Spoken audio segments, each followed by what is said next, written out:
Hey guys, it's Monday. We're here in the I'm stuttering already, on the Beaux-Arts Ford Studios. It is Bollocks this evening, and we have an amazing interview today. We've had some great interviews over the last couple of weeks, but this one's the one I've been looking forward to the most.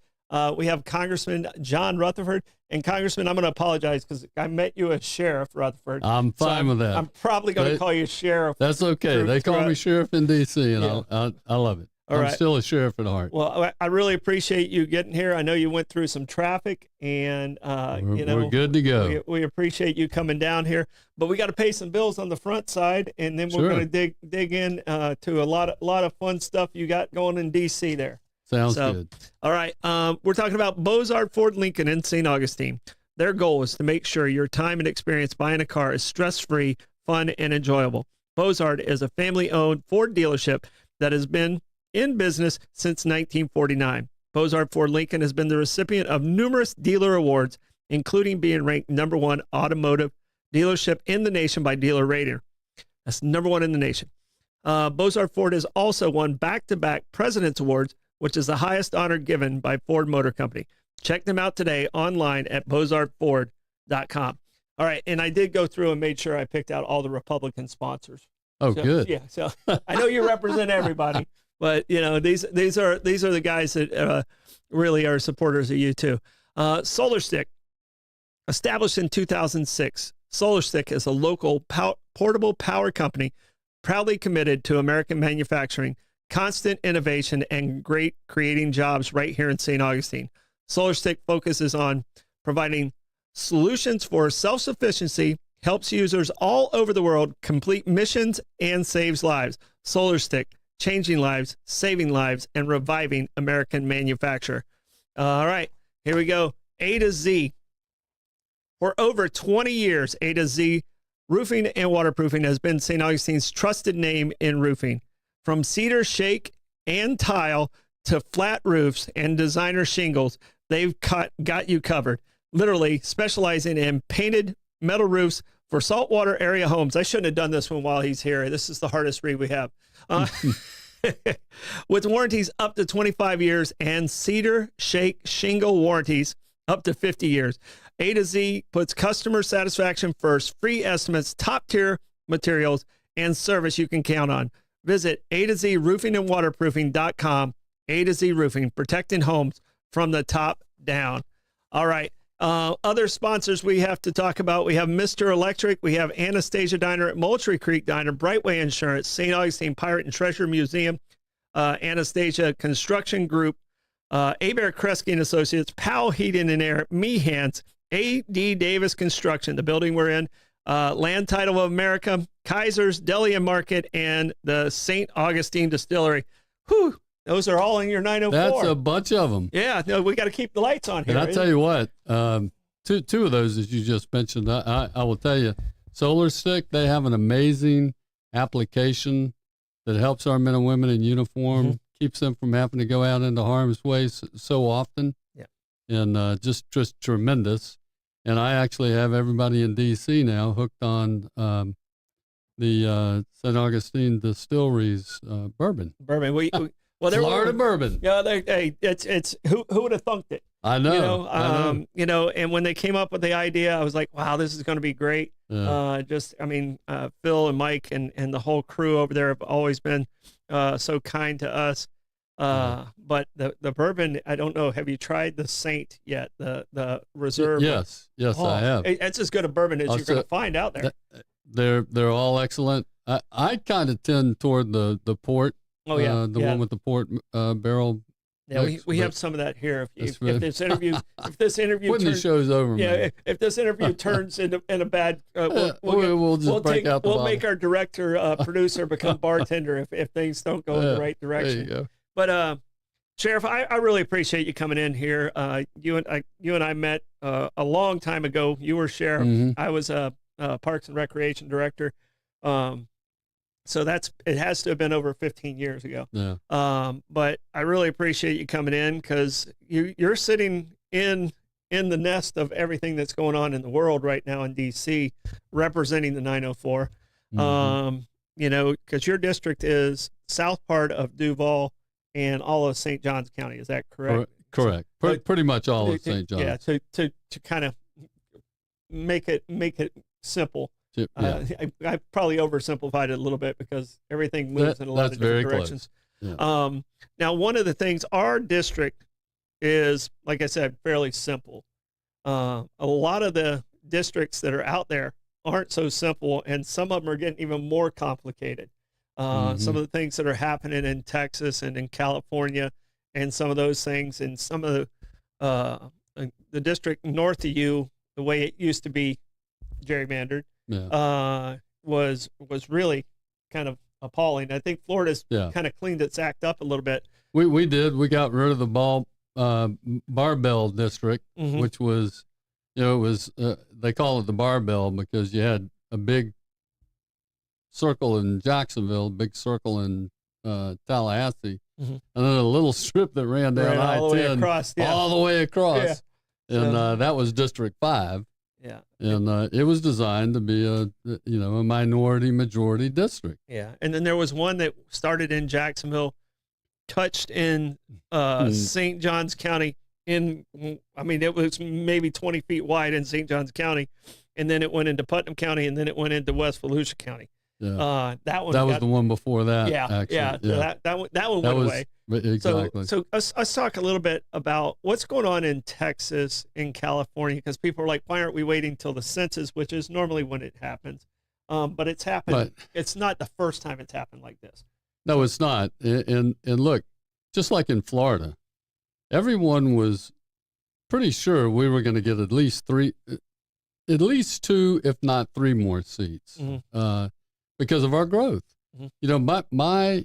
The concentration of growth in just District 4 at that time, which I represented, when they redistricted, District 4 had to lose 100,000 population because of the growth and the density of the growth. And that's why they had to reshape. They had to reshape. They had to reshape it. Yeah. But we thought we would get 2 additional seats in Florida because of our population growth. Maybe 3.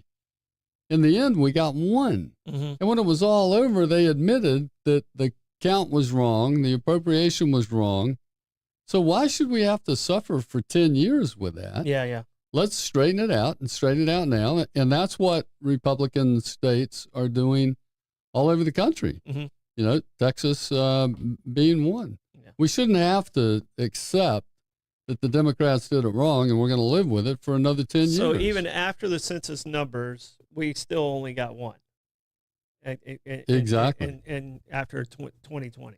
Yep. So, wow. Yep. Okay. I don't think I even realized that's the number was supposed to be 3. And, because we're the 3rd most populated state, correct? Behind New York and, I'm sorry, New York is 4th behind Texas and California. Right. Because we passed New York now. Exactly. So, they're all living here now. Yeah.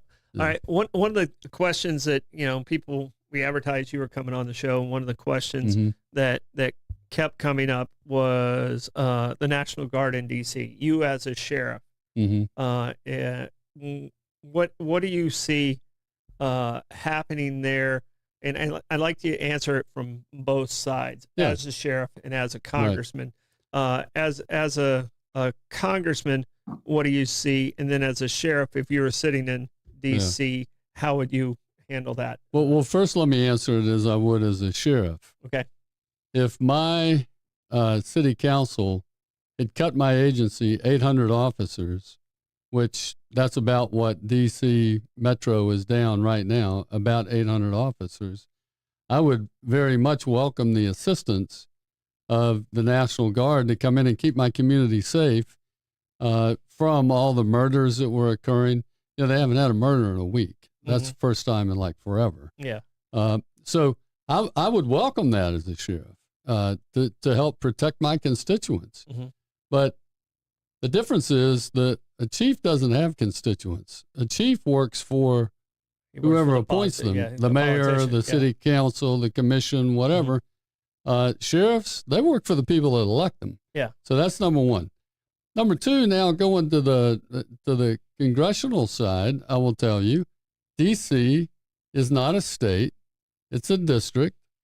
the president is sort of like the governor, and he can use those actions like calling in the National Guard and other things.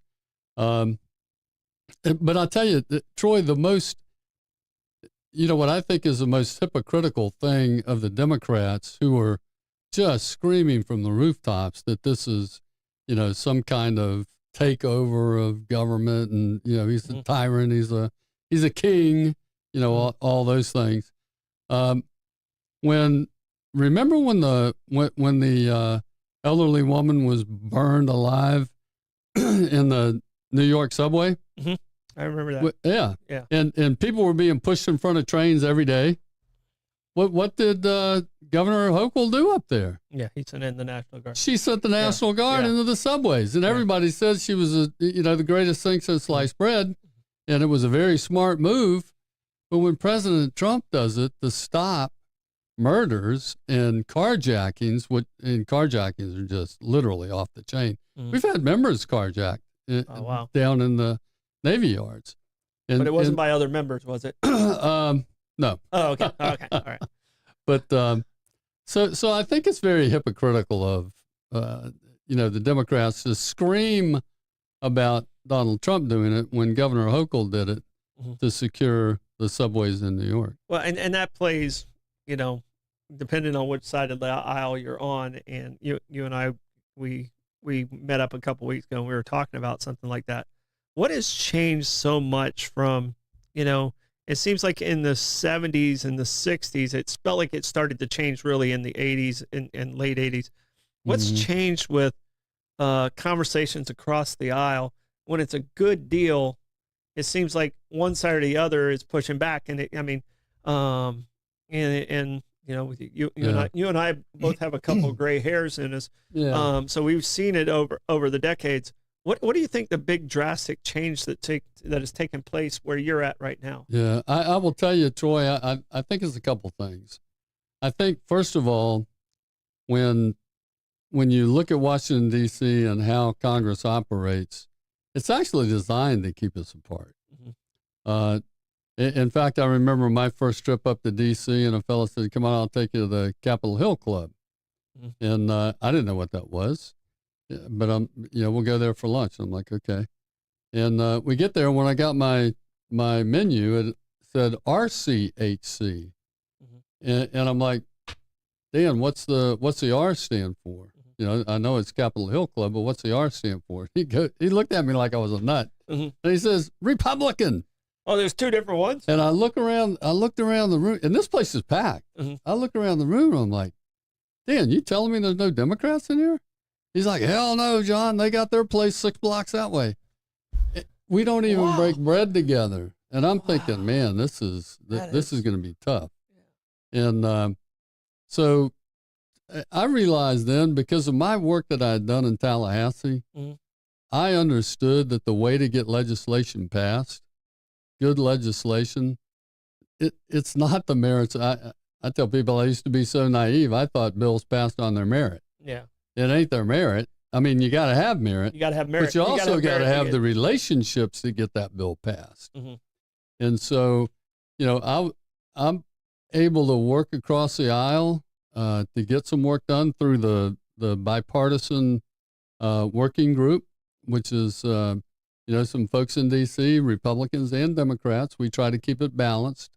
And, and we come together on things that we all have needs for, like infrastructure, medical, those sorts of issues that there's no red and blue. It's just our constituents and they need our help.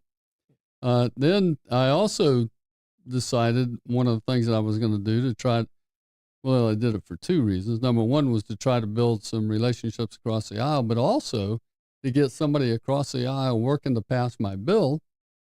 So when I brought up the Stop School Violence Act of 2018, when I went to introduce that bill, before I dropped it, introduced it, I went to Ted Deutsch, who was a Democrat in Florida, and on the Judiciary in subcommittee. Mm-hmm.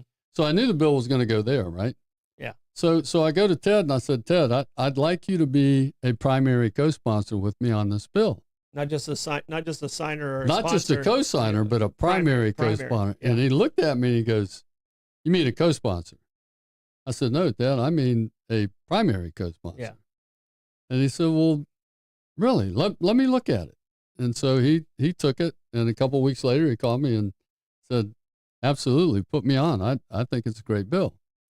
So every bill I file, I try to get, and I've had pretty good success except for one or two, but almost every bill that I file, it has not only my name on it, but it has the Democrats' name on it. And that builds some synergy on the floor so that I'm working on my side of the aisle, and Ted, like 2018, was working on the other side of the aisle. Yeah. And so there's some industry there too, to help get things across the floor. One of the hot topics a couple weeks ago, and it's what was the big scream, was that big beautiful bill. And what was 03B, I call it. Yeah, one big beautiful bill. One big beautiful bill. And how Medicaid was being handled.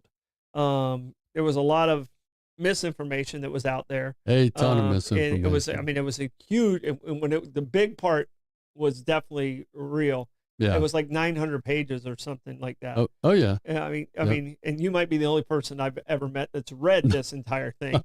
But if you can, in 3 or 4 minutes, explain what's the scream about Medicaid, why that is not accurate, and what is the reason for those Medicaid cuts. Right. Okay. First of all, we're not cutting any Medicaid benefits. Mm-hmm. Let me say that right off the get-go. But the reason we have to look at the way the program is being run is because from 2019 until today, Medicaid costs have risen 60%. Troy, you don't have to be a mathematician to know that is not sustainable. There's no business that survives that. Nobody can survive that. So, and what's driving that growth in the expense? And here's what a lot of people don't understand. The Medicaid program is actually administered by the different states. The federal government just pays the bill. Mm-hmm. And so all your eligibility requirements and all the checking and, who gets signed up and all that, that's all done at the state level. So think about, now I can tell you with Governor Ron DeSantis, buddy, ours is tight. Mm-hmm. We're doing it the right way. But look at some of these states, New York, New Jersey, California, Illinois. Those guys, they even know they're registering illegals and don't care. Mm-hmm. Also, let me share some other numbers with you that DOJ found. There are currently 1.2 million individuals who are registered for Medicaid in 2 or more states. Think about that. 2 or more states? 2 or more states. And don't hold me to this number because it's a crazy number, but there's 25,000 who are registered in 12 or more states. Think about that. It's crazy. But I think that's the scariest part is the people receiving it know more about it than the people actually administrating it. Well, and that's for 5 or more. Think about that. Wow, 12 or more states. 12 or more states. Some ridiculous numbers. And then, so you've got those double dippers, right? Yeah. Then you also have people who, it's 1.6 million, who are double dipping in Medicaid and ACA. Mm-hmm. So they're registered in ACA, but they also have Medicaid benefits. So that's 2.8 million Americans. Well, all of them aren't necessarily American. I shouldn't say that. That's 2.6 million who are double dipping in the system. Mm-hmm. That's what we're going after. We're going after the waste, fraud, and abuse. And we're going to require, if you're between the age of 19 and 64, and you're what they call an able-bodied adult without a dependent, mm-hmm. you need to get your butt to work So you need to give us 20 hours a week of work, 20 hours a week of, or not and, 20 hours a week of work, or 20 hours of volunteering, or 20 hours of education, going to school to better yourself. We want you to get better so you get off the system. Mm-hmm. And so it's really a welfare to work again. And it's not even as strict, I don't think, as it was under Bill Clinton. Mm-hmm. So when you hear people talk about all these thousands of people that are going to die because they're going to lose their Medicaid benefits, folks, that is not true. It absolutely is not true. Well, and I get very aggravated. I grew up on a farm, and everybody worked, and I've worked ever since I can remember. And I get very aggravated when people tell me, "Oh, well, there's no work out there." I mean, that is probably the most frustrating. I'm like, I'll give you one of my 12 jobs, and everybody is really good about making excuses of why they're not working. Right. If they just went to work and put that kind of energy into work, they'd be successful. They'd be in great shape. They'd be successful. Yep. So, I mean, that's to me is a component that I really, I want people to work. I don't mind helping those. I'm president of Home Again, the Veterans Village, and that's our foundation, and the one we have about to open on State Road 16. Well, Troy, let me tell you, because I feel the same way. Mm-hmm. And some of these national associations that are putting some of this information out, they are just flat out scaring the daylights out of people. There was one, Chris and I, mm-hmm. We actually went to Brooks Rehab and had to go to their brain trauma. They call it the clubhouse. Mm-hmm. And all of these folks are suffering from brain trauma, and they got something from their national association telling them that they were no longer going to be able to use Medicaid for their therapies. Mm-hmm. And, I had to show them in black and white that was not true. Yeah, just they still have lies. The same exemptions that they had before. They're not going to have to go out and get a job. They don't have to go, they're exempted from that community engagement piece, and their benefits are not going to change. Mm-hmm. We're just going after the double dippers, the abusers, the adults without dependents that mm-hmm. ought to be out working and getting their health care through their employer.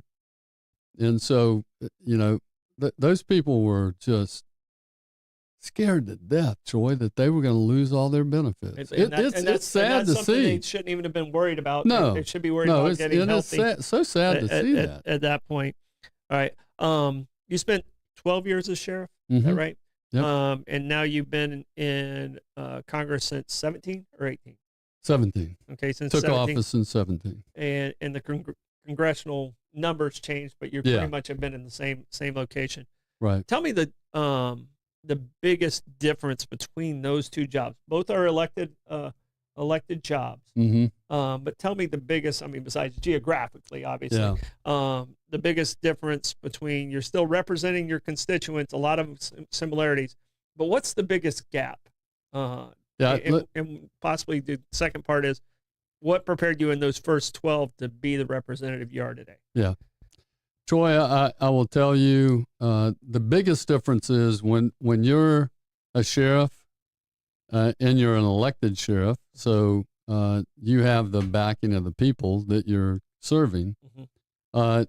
You have the authority and the political power to make things happen. Mm-hmm. I don't have to get 434 other people to go along with me. Yeah. When I was sheriff, I could call the shots. And even though I had to deal with the city council, the mayor's office, even then, the sheriff and, like all the other mm-hmm. Folks, even in our consolidated government in Duval, you are an independent constitutional officer. And so you have an opportunity to do a lot of things. In Congress, you're limited by the system, which I think that's the purpose of the way it's all set up by our forefathers. I've got to get the majority of 434 other people to go along with me, mm-hmm. and so I think that's the greatest challenge, and Yeah. Yep. So, I mean, and just to show the complication of where you're at, when I was Parks and Recreation Director, we had 5 commissioners, and all I had to do was count to 3. Yeah. You have to count. You have to count to 230. 218. yeah. You know, to make it work. Yeah. And you know what I remind people of? Mm-hmm. Remember the Summer of Love 2020 mm-hmm. when all the cities across the north mainly mm-hmm. were burning.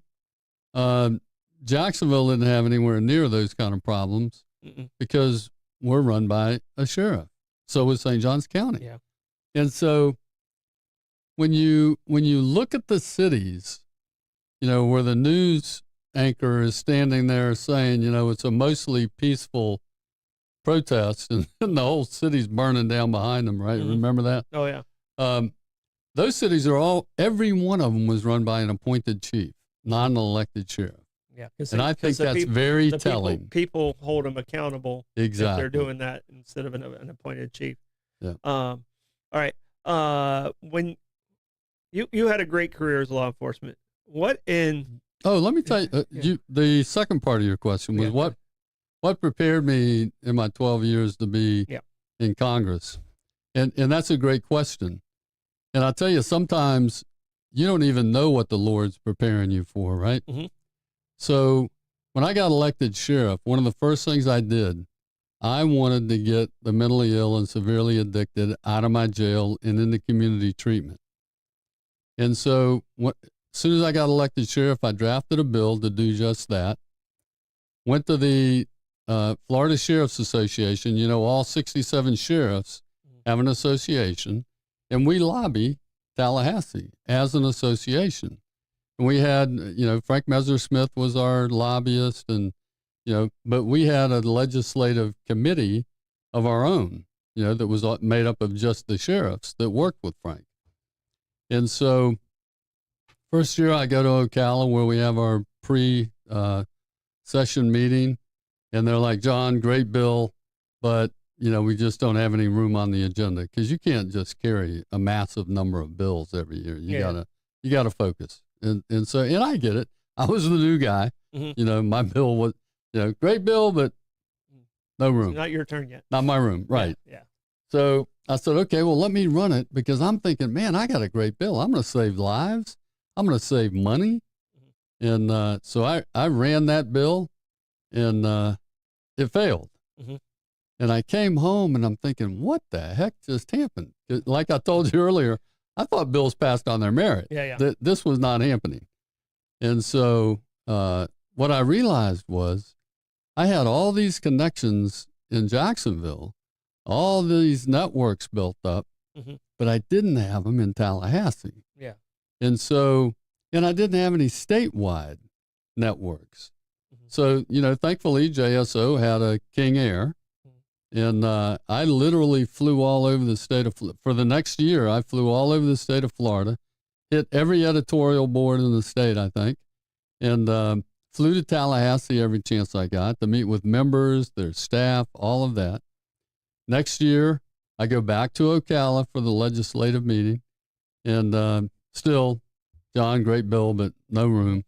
And I said, well, look, let me run it again. You know, I didn't get in your way last time. Let me do it again. They said, okay. Well, it flew through the House, flew through the Senate. Jeb Bush signed it into law. And no kidding, when that legislative session was over, the executive director came to me and said, hey, John, the legislative committee just elected you chairman. Oh, there you go. And I'm like, okay, I didn't even know I was running. I'm like, okay, I'll do that. And so normally the legislative chair would serve, 2 years was kind of the normal term. Mm-hmm. Troy, I wound up serving in that position for 9 years because we were having some tremendous success. Mm-hmm. And it was because of the relationships that I built. And that's why I was so aghast when Dan takes me to lunch in D.C., and we're not even breaking bread with Democrats. You're not even having the conversation. But I will tell you this too, and I think this is the problem with the conversation now. I think the days of Ronald Reagan and Tip O'Neill and all of that are over, and I'm going to tell you why. The Democrats do not want to live in the America that I want to live in. And quite frankly, I don't want to live in the America that they want to live in. Mm-hmm. It used to be in the days of Tip O'Neill and Ronald Reagan, this was the spot that everybody wanted to get to. Those of us on the right thought you go to the right to get there. Those on the left thought you went to the left to get there. Mm-hmm. But I'm telling you, we're not trying to get to the same spot in this country any longer. So the destination, there are many of them. Not the same. Yeah, there are many of them going further and further apart. Absolutely, the fringes are getting further apart, and for those of us, there are some good Democrats up there who are good, conservative mm-hmm. folks. They're in the Democrat Party. Mm-hmm. The challenge is they all vote Democrat no matter what the vote. It's come down to strictly party line voting, and that's the drawback. Do you think there's? And you say you don't think it's going to come back together, but history kind of brings things back together. It's usually something big that reunites us together. Right. But those bridges have to be built at some point because we're a two-party system right now. Right now, in my opinion, one party is the New York Yankees, and the other party is the Bad News Bears. Yeah. And I don't see them having anybody, coming off the bench to save what's happening. No, I don't. And I'm an old blue dog Democrat. Yeah. I have an R beside my name, and I'm called a rhino now because of the way a lot of my thoughts are. But it hurts me to see that gap getting wider because I'm usually the guy in the middle of the valley. Yeah. Who gets left out. And that, that's, for people like me sitting in that middle, when the Republicans and the Democrats are moving further apart, that makes my voice go deeper in that valley. Yeah. And I, so it kind of hurts me to see that happening. Do you see anyone on any particular side that really does a good job of reaching across? I mean, you say you have some examples, mm-hmm. But do you see anybody out there that could possibly help build that bridge? Yeah, look, I think Mike Johnson, the speaker, is well positioned to do that, but it's not going to be. And here's the problem: it's not going to be with the people that you hear and see on television and who are all over the internet. Mm-hmm. It's not going to be those people. Yeah, it's going to be the people that you probably never heard of. Like I knew when 8 Democrats got together. 8 Republicans got together with 210 Democrats to throw Kevin McCarthy out of the speakership. Mm-hmm. I knew we had a problem. Yeah. And then we went through the search. And I felt all along that there were probably 2 people that could really pull us together. Mm-hmm. And that was Kevin McCarthy, Mike Johnson, and Kevin Hearn. Mm-hmm. And most people never even heard of either one of those guys. Yeah, but we knew them inside. Not until the 94 votes that right. took place or and whatever. So I knew that they could be a consensus candidate where others, like Jordan and some others, could not because they were too fringe. Mm-hmm. And so we needed somebody that had the respect in all 5 families mm-hmm. that they could bring it all back together. And that's what we done. That's what was done. And that's how we got the big, the one big beautiful bill passed. Yeah. Is because of the strength of Mike Johnson and his relationships. Mike knew what I knew when I came up here is it takes relationships. And so. All right, switching gears a little bit, our president signed an executive order about burning of the flags, and you would have to spend a year in jail. I can't stand when someone burns a flag, but I believe it is a First Amendment right. Do you think he's really trying to push that as an initiative, or do you think it's him saying, "Hey, you need to love America if you want to. Right. You want to be a." Right. Because if he's really trying to push this as an initiative, I got some problem with it. Yeah, I do as well. I think it's more trying to push the America First agenda, patriotism. Be proud to be an American. Mhm. You've got nothing to be ashamed of. You know, even on this immigration situation, Troy, you know how many people legally migrate to this country every year through our, quote, broken system? Almost 1 million. Yeah. Almost 1 million every year. So don't tell me that America is not compassionate and America is not open to others. But what President Trump understands is it's got to be America first. I got to take the speck out of my own eye before I can take the log out of your eye, right? Yeah. And so he gets that. Mhm. And when he says America first, he's not saying America alone. What he understands is America has to be strong economically, diplomatically, and militarily. You got to be strong in all three of those areas. And so it's not us alone. It's got, what I tell people, it's kind of like the instructions that you get on an airplane. Mhm. When the mask drops down, what do they tell you? Put it on yourself first, and then help your child, right? Yeah. Because if you aren't taken care of, you can't take care of them. And so it's the exact same thing, Put the mask on yourself first, and that's what I think President Trump means when he says America first. And Blake, it was about a month ago, I believe. I do a segment on Fridays called My 2 Cents, and I was doing something very similar to that. I was talking about being selfish so you can be selfless. Right. And that's being at a level of taking care of yourself, taking care of your surroundings around you, and then you can go and expand out when you can help. You're absolutely right. And one of the things that I do like Trump is doing is, he's a great bill collector. Businesses go out of business because they're not great bill collectors.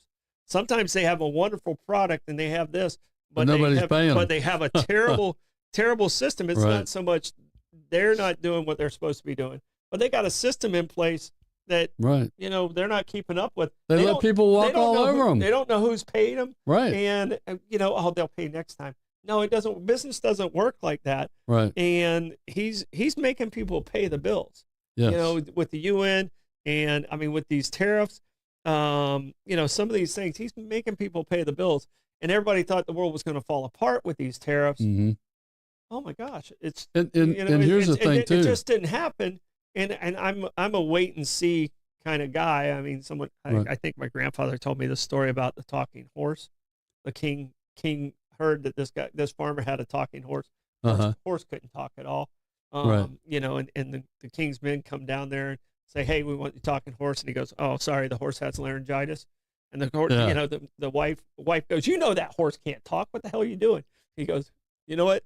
They'll be back in a year. Either I'll teach that horse to talk, the horse will die, I'll die. But either way, it works out best for us because we don't know what's going to happen." Yeah. And that's kind of the mentality that I have when it comes to big changes in government. Well, let's just wait and see. Yeah. Let's just see if that was a good thing.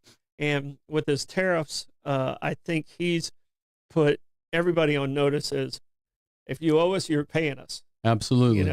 And we owe China quite a bit, but we've been letting China get away with the numbers that they've been getting away with. They still have for a long time. They still have developing country status with the World Health Organization and others. Mm-hmm. The World Trade Organization. I'm like, developing? How could that be? Yes. Developing. Yes. Because what happened in World War II? What are we talking about? How far back does that have to go? I don't know how they get it. Yeah. How far back does that have to go? Yeah. So all right. I do want to talk about economy. And I've been talking about this quite a bit. We have to make ourselves strong here with oil, and we have to stop countries that are buying from Russia, Right. and say, hey, Like India. like India is the prime example. Yep. You know, they're like, hey, you're our friend, and buying the oil from over Right. here, which is strengthening our enemy.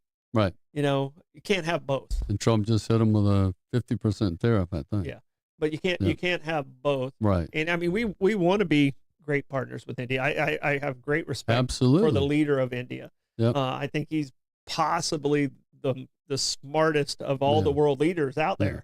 there. Just what I've read about him and what I've seen him in the actions and what he's done there. But you can't have both. Right. And I think Trump recognizes that better than any president I've seen. And I think that business Yeah. background, and people are like, oh, I can't believe he's doing this. Did you read his book? Yeah. He's doing everything. He's doing everything he said he was going to do. That's in the Yeah. book. Yeah. Let me say this like it too. or not like it. Yeah.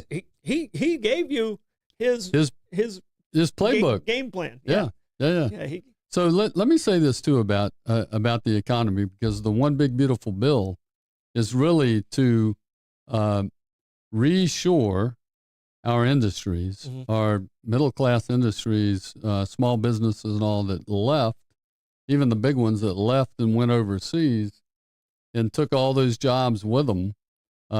They gutted our middle class. Mm-hmm. And the one big beautiful bill is to help bring all of that back. And I want to make this point. You know, you talked about I'm just going to call them lies, the lies that have been told about Medicaid and how, what the results of that are going to be. There's another big lie about the one big beautiful bill, and that is that it's a $3.2 trillion deficit bill. Mm-hmm. Now, I've heard Kudlow and some others, they're now starting to make this point that it's not, for two reasons. Number one, we're extending the Trump tax cuts from 2017. Mm-hmm. Not that Congress. Mm-hmm. So we're extending that. It's already been paid for. If we don't pass the one big beautiful bill, you would have seen an increase of $4.5 trillion in the tax burden for this country. You probably heard that number, right? Yeah. But you know what? The Congressional Budget Office, who I'm going to tell you, they are not nonpartisan. I think they hate Trump, and that's why they scored the bill the way they did. And what they're saying is, well, because you're not allowing, no kidding, this is D.C. math now. You're not allowing the taxes to go up $4.5 trillion, so that's a cut that you have to pay for. Mm-hmm. I'm like, no. That's not the way it works. No, it doesn't work that way. You can't add in money that's not there. And you have to pay for it. Yeah. So that's where some of that 3.2 trillion comes from, is the 4.5 trillion that is funny money that they're talking about. It's just projection. And then the other thing is, they said, just like in the Trump tax cuts earlier, they said the economy was only going to grow at 1.9%. Remember Obama saying, what's he got, a magic wand? He can get the GDP over 1.9? No, he had a great tax bill that did that. Mm-hmm. The GDP back then was growing over 3.5. One quarter, I think it was like 4.2. So, you know what 1 point of growth back then was worth in the economy? $274 billion. So over the 10-year life of that bill, that's $2.7 trillion. So it was already covered. And in this bill, that they're saying there's a $3.2 trillion deficit because of the $4.5 trillion that we're not increasing taxes. He's also the CBO is also projecting it's going to grow at 1.8, not even the 1.9 of the first one. Mm-hmm. So they're saying 1.8. Mm-hmm. If it doesn't grow at 3.5, I'll eat this phone. Mm-hmm. It's going to grow. Well, and so it's not a deficit, and that's going to be another $2.8 trillion to the good coming out of this bill over the 10-year period. So you take the tariffs that are looking at about $300 billion this year, with just half a year that we've run this. And here's the part that people don't realize too about the tariffs, Troy. President Trump not only got them to the table to talk about tariffs, but trade barriers, literal barriers. No, you can't bring, I'll make an example up. I don't know this, but you can't find a Ford F-150 in Tokyo, and they're our best trading partner, right? Yeah. But you can't find our cars over there. Yeah. Because they've got barriers on them. And so they create these barriers, and what Trump did with the tariffs was he forced them to the table and then brought those up too. And that's why we're seeing such a change in our trade imbalance with every country in the world. Yeah, and that's why I say I like him being the bill collector. Exactly. I don't think he's asking, some of the outrageous, when you look at it, he's looking for fair and equity. Wait, you owe me that. You're paying that. You owe that to the group that I'm not funding your portion of it. Right. He's making everybody give up a portion of their allowance, like right. With the UN and Germany and some of those other countries that are just like, I'll pay next year. Yeah. No, you're going to pay now. And if tariffs are so bad, why are all these other countries putting big tariffs on us? Hit them on us because we're considered, the bank of the world. Yeah. Yeah. Right. And that's not the way it should be. It shouldn't be that way. It should be America first, and that's what we're doing now. All right. Committees that you're on. We got about 10 minutes left. Okay. And I really do appreciate you being here. Sure. Committees that you're currently on. When you first started off, you kind of get the scraps. Now you're in year 8 of where you're at. Yeah. What committee do you enjoy the most sitting on, and you feel you're the most effective on? Well, I will tell you that the committee that I'm on, I worked very hard my first year in 2017 to try and get on appropriations because I really wanted appropriations. I didn't get that. I got VA authorizing, which was fine. Mm-hmm. That's great for our community. I was on Homeland Security authorizing. Mm-hmm. That was good. And I was on Judiciary, which was awesome because I got to read all the Lisa Page, Peter Strzok, all the Russia mm-hmm. emails, which I'm going to tell you as a police officer just turned my blood cold. It was scary stuff you were reading. So I was happy there, but I really wanted to be on appropriations. Mm-hmm. And so I didn't get it. But Speaker Ryan called me and he said, John, look, I appreciate all the effort you put into going to appropes. As a freshman, that's an A committee. It rarely happens. Yeah, almost never doesn't usually happen. Yeah. But 1 year in, Charlie Dent retired early in the middle of the term. And I got a call from Paul Ryan. He says, hey, I don't think I need to ask, but do you still want appropes? And I'm like, hell yes. Yeah. So you never asked. So I got appropes 1 year in, and I'm on MILCON VA, Military Construction and Veteran Affairs appropriations, Homeland Security appropriations, and Transportation, Housing, and Urban Development appropriations. And so those are 3 great committees that you can really impact not only Northeast Florida, but the entire country. And I love being there to make sure that what they want to authorize, if it's the right thing, and we get it funded. Yep. Sheriff Hardwick, that's who was calling. Oh, great friend. Hey, we're on air. Yeah. So I'll give him a call back. Great guy. But that's it. That's who was just calling in there. All right. And last time he was on, a lot of back and forth about Alligator Alcatraz. I think it's Alligator Alcatraz. Mm-hmm. Some judge has stopped the expansion of it right now. Right. Have you had a chance to visit there? He had been down there and he told me about it. I haven't yet. Mm-hmm. But I ran 3 jails, you had 3 jails when I was sheriff. And one of the things that I know is Florida has a Florida model jail standards that you have to meet, or you can be sued. Mm-hmm. I'm confident that Alligator Alcatraz meets the Florida model jail standards. Yeah. If it didn't, trust me, there's enough attorneys around down there. They'd be all over them. And so I thought it was an incredibly smart thing to do. Use that space, use it, well, and now there's another one going in. I forget what they're. Stopped the one that was here in Northeast Florida, but I heard there's another one that's still and I think once it gets through the court system, it's going to be able to expand to what it was supposed to be. I think they. Well, what we need, Troy, is we have to have these temporary lockups, if you will, because we're going to have a massive number of people in the beginning that will trickle down, and we don't want to build a bunch of brick and mortar at great expense for these guys. So, but they need to be housed humanely and within Florida model jail standards, and they are. I'm sure. Yeah, and that's Sheriff went down there. He's the head of like the sheriff's jail committee. Yeah. I completely screwed up whatever that committee was. Yeah, Florida Model Jail Standards Committee. Yeah, so he's the chairman of that.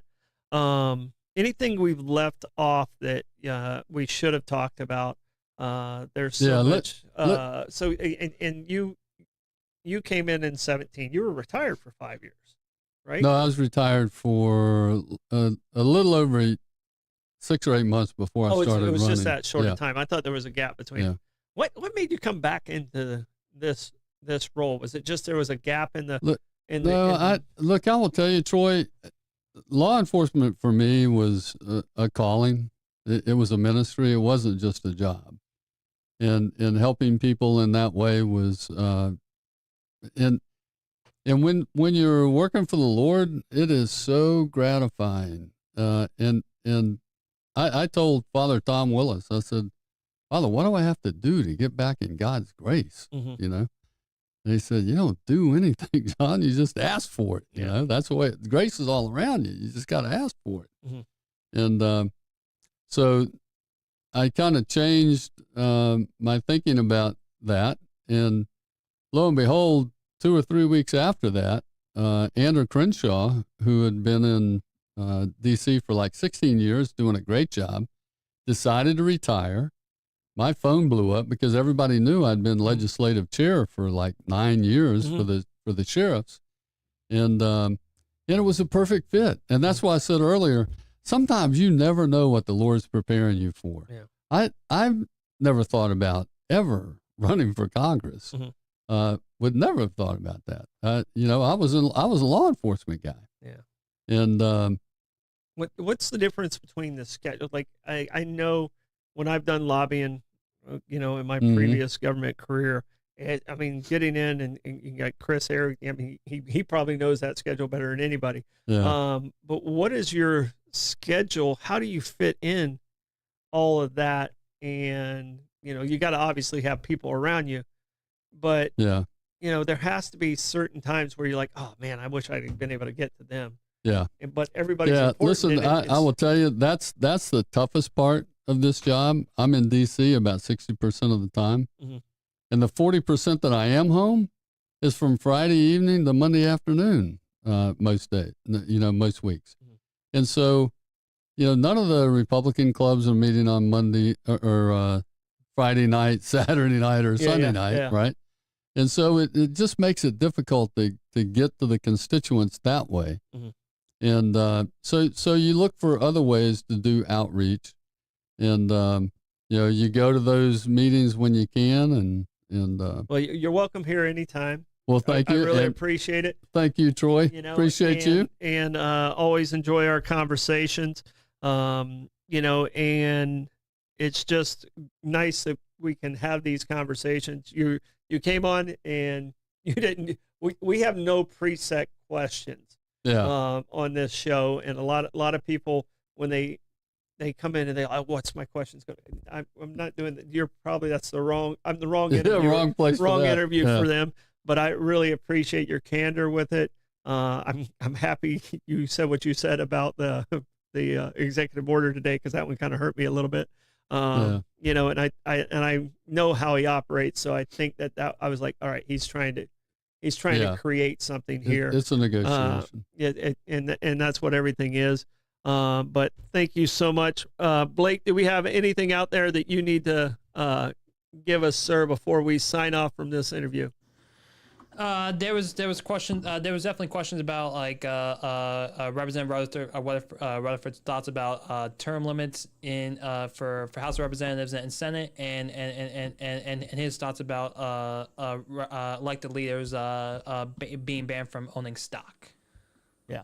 So and the term limits, when we have that in the state of Florida, does it work in DC? And yes or no? How would it work? Because I mean, I think our founding fathers, you know, did it where they had their other jobs, they came in, represented, and went back to their other jobs. Right. And you joined the political world from the sheriff world later on in your career. Yeah.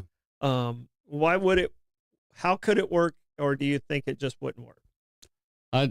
Honestly, when I see what's going on in Tallahassee, I don't think term limits are working there either. Okay. I tell you, I don't think they worked in Jacksonville.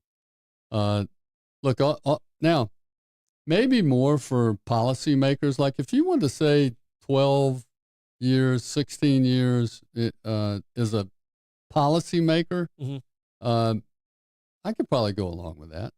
What I can't go along with, though, is when you have an executive position like sheriff, clerk of the court, those kind of things, where you have a certain knowledge, skills, and ability that you've developed to run that agency. And then because it's 8 years, you're just going to throw somebody out of office? That's crazy. Yeah. Ford Motor Company would never do that. No major company would do that. As long as you're there doing a good job, the people should be able to continue to elect you. Yeah, and I'll tell you, I go back and forth because in St. Johns County, they don't have term limits with their commissioners. The first 4 years, that commissioner's just learning. I think it's the same way in Tallahassee. Yeah. You're just learning. You're trying to figure out, you know, where to position yourself. That's why I said maybe 12 to 16 years. You know, and I get behind that. But if you've been there for 30 years, you know, you've been there for 30. I mean, President Biden was there for 40 years. It's ridiculous. You know, I mean, and you know, so I think at that point, we need to possibly look at something like that. Right. And you know, so I kind of can get behind that. Yeah. But I know that first 2 years, but people where you're at. Yeah. You were learning. You were learning exactly where you need to be. You're drinking from a fire hydrant. Yeah, and you were just trying to understand how to make this schedule. And it's kind of like, you know, a quarterback in the NFL. First couple of years, he's getting knocked on his ass. Yeah.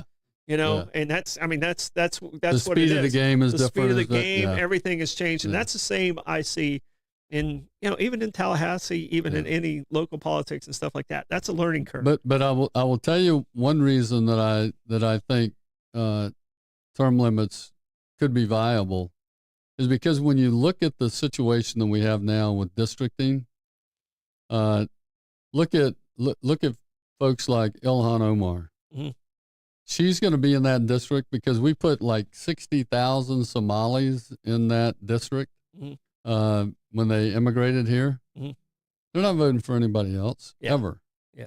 So to force some change in some of these districts where it is a lock for a certain person, you know, Nancy Pelosi. I mean, the Republicans have them too. Those are the ones that really stick with me. The guys that have been there 20 and 30 years. Right. All right. And at that point, I'm like, okay, we need fresh ideas. Yeah.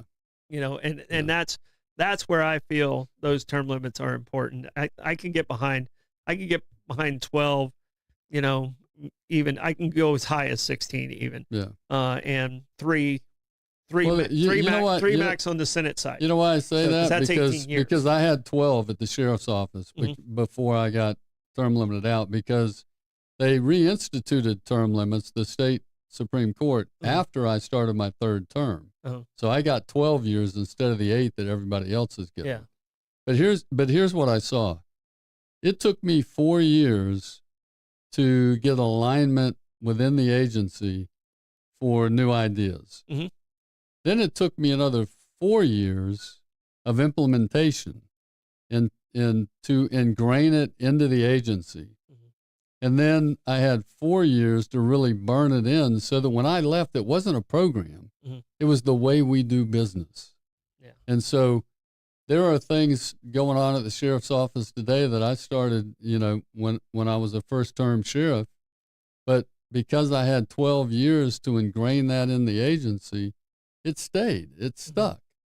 And so I think you need at least 12, maybe 16, but 12 for sure. Anything less than that, I think, is too quick.